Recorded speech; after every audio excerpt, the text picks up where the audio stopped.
ሰላም ቤተሰብ እንዴት ናችሁ? እኔ እግዚአብሔር ይመስገን በጣም ደህና ነኝ። ዛሬ ትንሽ ላካፍላችሁ የመጣሁትና ወይ ደግሞ ትንሽ ለአዲስ ዩቲዩበሮች የሆነ ጥያቄ ሊሆንባችሁና የምትቸገሩትን ነገር እስኪ ልንገራችሁ። እኔም እንደናንተው ነኝ፣ አዲስ ዩቲዩበር ነኝ። ስለዚህ ሁላችንም ተጋግዘን ተደጋግፈን አብረን እንድናድግ ደግሞ ፈልጋለሁ። እናንተም እንደምትፈልጉት እርግጠኛ ነኝ። ስለዚህ ቤተሰቦቼ ዩቲዩብ ላልጀመራችሁት እህቶቼም ለጀመራችሁት እህቶቼም ደግሞ አንዳንድ ነገር እናውራ። ስለዚህ ዛሬ እንግዲህ ዩቲዩብ ላልጀመራችሁት እህቶቼ ዩቲዩብ አትናቁ፣ ዩቲዩብ ጀምሩ። ዩቲዩብ ሲሰሩት ነገ ትልቅ ቦታ ለደርሳችሁ በዚህ በዩቲዩብ ብዙ ነገርና ሀሳባችሁ ማሳካት የምትፈልጉትን ነገር ልታሳኩበት ትችላላችሁ። ዩቲዩብ ይረዳችኋል እንጂ አይጎዳችሁም። አንደኛ የራሳችሁን ሀሳብ ለመግለጽ እንኳን ትልቅ አድቫንቴጅ አለው። ምክንያቱም ብዙውን ጊዜ ማውራት የምንፈራ ልጆች እና ካሜራ ራሱ የምንፈራ ልጆች አለን። እኔም በፊት እፈራ ነበረ። ግን ደግሞ ማንኛውም ሰው በእናቱ ሆድ ውስጥ ተምሮ ለምዶ አይደለም ወደ ካሜራ የወጣ ማለት ነው። ሁሉም ሰው ትሬኒንግ ከማድረግ የተነሳ ነው። ትሬኒንግ ካደረጋችሁት ምንም የሚጠሩት ነገር የለም። አይደለም እንኳን ዩቲዩብ ላይ ሰርታችሁ ወይ ደግሞ እንደዚህ ካሜራ ላይ መውጣት አይደለም የማታውቁት ፕሌንም እኮ ተሳፍራችሁ ወደ ሰው ሀገር ሄዳችኋል እንዴ? ፕሌኑ ነው አደጋ ያለው ወይስ ካሜራ ነው? ይሄንንም ጥያቄ ይፍጠርባችሁ። ስለዚህ ዩቲዩብ ለመጀመር እኔ አንደኛ ቆንጆ ካሜራ የለኝም፣ ማይክሮፎን የለኝም፣ እንደዛሁም ደግሞ የሚቀርጸኝ ካሜራማን የለኝም፣ የሚቀርጽበት ቦታ የለኝም። እኔ ከቤት እኮ አልወጣም። የምሰራ ቤት ውስጥ ሆኜ ነው። እንዴት አድርጌ ነው የምሰራ? እንዴትስ ነው ሰው እኔ ማየት የሚችለው? እንዴት ላይክ አገኛለሁ? ቪው እንዴት አገኛለሁ? ሰብስክራይብ እንዴት አገኛለሁ ብላችሁ ጥያቄ የሆነባችሁ ልጆች አላችሁ። ደግሞ ሀሳብ የለኝም፣ ምን ላውራ? ምግብ የሚሰሩት ልጆች እንኳን ምግቡን ያቀርባሉ። ሌላ ደግሞ የተማረ ሰው ትምህርቱን እውቀቱን ያወጣልና ያስተምራል። እንደዛም ደግሞ ማሳቅ የሚችል ሰው ደግሞ ኮሜዲ የሆኑት ሰርቶ አውርቶ ሰው ማሳቅ ይችላሉ ብላችሁ የምትጨነቁት ሴቶች እህቶቻችን አላችሁ። በተለይ በሰው ቤት ውስጥ በሰው ጓዳ ውስጥ ያላችሁ እንደኔ ማለት ነው። ይሄ ሊያስጨንቃችሁ አይገባም። ግዴታ ሰውን ለማሳቅ ኮሜዲ መሆን አይጠበቅባችሁም። ሀሳባችሁንም ለመግለጽ ደግሞ ግዴታ ዲግሪ ሊኖራችሁ አይገባም። ቪዲዮ ለመቅረጽ ግዴታ አይደለም ቆንጆ ካሜራ ቆንጆ ማይክ እና ወይ ደግሞ ካሜራማን ሆኖ ከእናንተ ባክግራውንድ ቆሞ እናንተን የሚቀርጽ ግዴታ አይደለም። ያላችሁበት ቦታ በጣም ጠባብና ወይ ደግሞ ምቹ ያልሆነ ቦታ ሊሆን ይችላል። ግን ደግሞ ሻወር ቤታችሁ ውስጥ ላይት ይኖራል አይደለ? ላይት ካለው ለስልክ ለካሜራ አንደኛ ጥራትና ጥቅም ለጥራቱ ጥቅም ያለው ላይት ነው። የስልካችሁን ካሜራ መጀመሪያ ማጽዳት አለባችሁ። ቪዲዮን ለመቅረጽ ስትፈልጉት ካሜራውን አጽዱ። ከዛ በኋላ ደግሞ ሰልፊ አድርጉት። ሰልፊ አድርጋችሁ አዙራችሁት ቅረጹት እንጂ ግዴታ በኖርማል ካሜራ አይደለም። በነገራችን ላይ ቪዲዮ ሲቀረጽ የዩቲዩብ እና የቲክቶክ የተለያየ ነው። ቲክቶክ ያው በዚህ እንደዚህ ነው ቀጥ ተደርጎ ነው የሚቀረጸው ማለት ነው። ምክንያቱም ሳይዙ ጠባብ ስለሆነ ማለት ነው። 9 በ16 ነው የሚቀረጸው። የእንትን ደግሞ የዩቲዩብ ደግሞ 9 በጎን ማለት ነው። 16ቱ ደግሞ የእርዝማን መሆን አለበት ማለት ነው። በዛ ልክ ነው የሚቀረጸው። ስለዚህ ይሄንንም ማወቅ አለባችሁ ማለት ነው። ከዛ በኋላ ያላችሁበት ቦታ ጨለማ እንዳይሆንባችሁ ወይ መስኮት ጎን ቆማችሁ መስኮት ካለ ሻወር ቤታችሁ መስኮት ጋር ቆማችሁ ወይ ደግሞ ክላሳችሁ ሰፊ ከሆነና ብዙ እቃ ከእናንተ ጋር የማይገባ ከሆነ እዛ ቦታ ቆማችሁ ላይቱን ሰጥታችሁት መስራት ትችላላችሁ ማለት ነው እንጂ ግዴታ አይደለም። ሀሳብ የለኝም ምንድነው ምሰራ ለምለው ደግሞ በጣም ብዙ ሀሳብ አላችሁ። አንደኛ ምግብ የሚሰሩ ልጆች ምግቡን መስራት ትችላላችሁ። ሌሎቻችሁ ደግሞ የራሳችሁን ተሞክሮ ከዚህ በፊት ያለፋችሁበትን ነገር በሰው ሀገር ላይ ሳትመጡ በፊት የነበረባችሁ ህይወትና አሁን ያለባችሁ ህይወት ይሄንን አነጻጽራችሁ ራሱ ማውራት ትችላላችሁ ማለት ነው።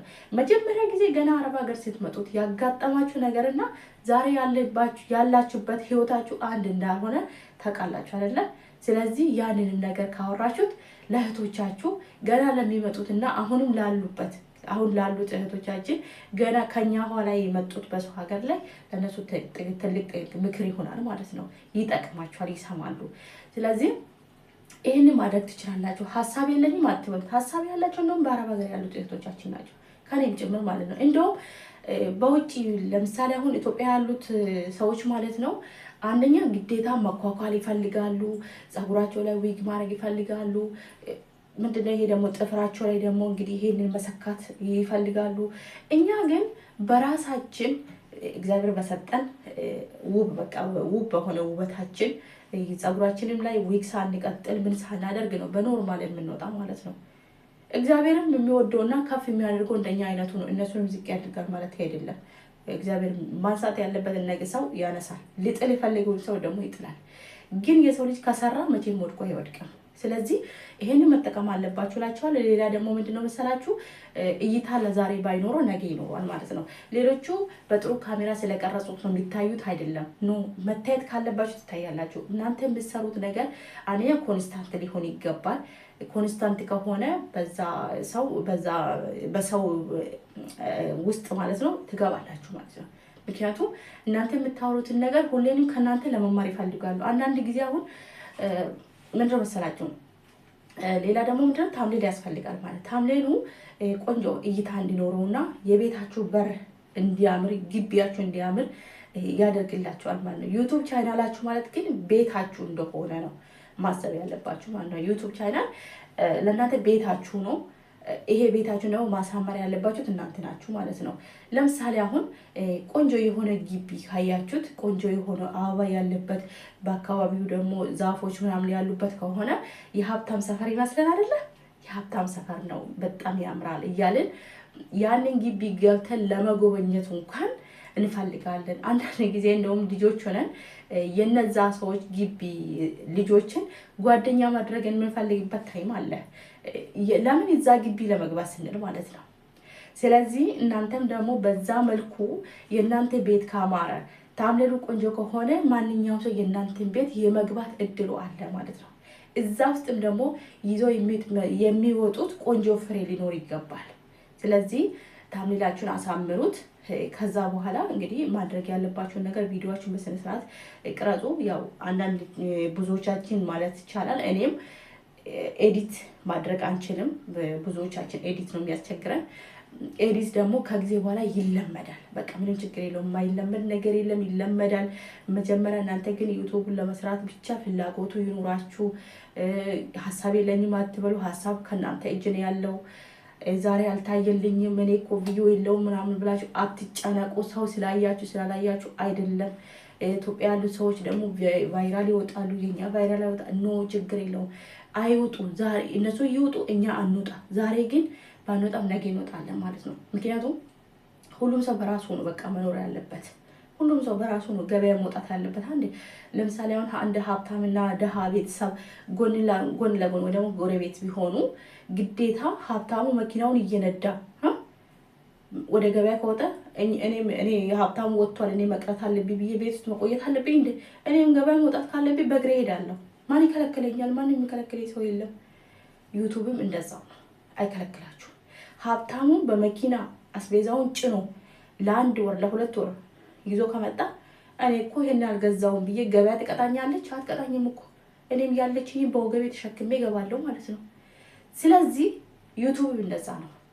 እዛ ጋር ራሳቸውን አሽሞንሙኑ በዊግም በምኑ በሜካፕ አድርጎ ቆንጆ ቦታ ላይ ሆኖ ቼክ እንትን ምንድነው ይሄ እንጆይ እያደረጉ ቢቀርጹትም እኛ ግን ያን ነገር ማድረግ ባንችልም ራሱ ማድረግ ባለብን ነገር እናደርጋለን ማለት ነው።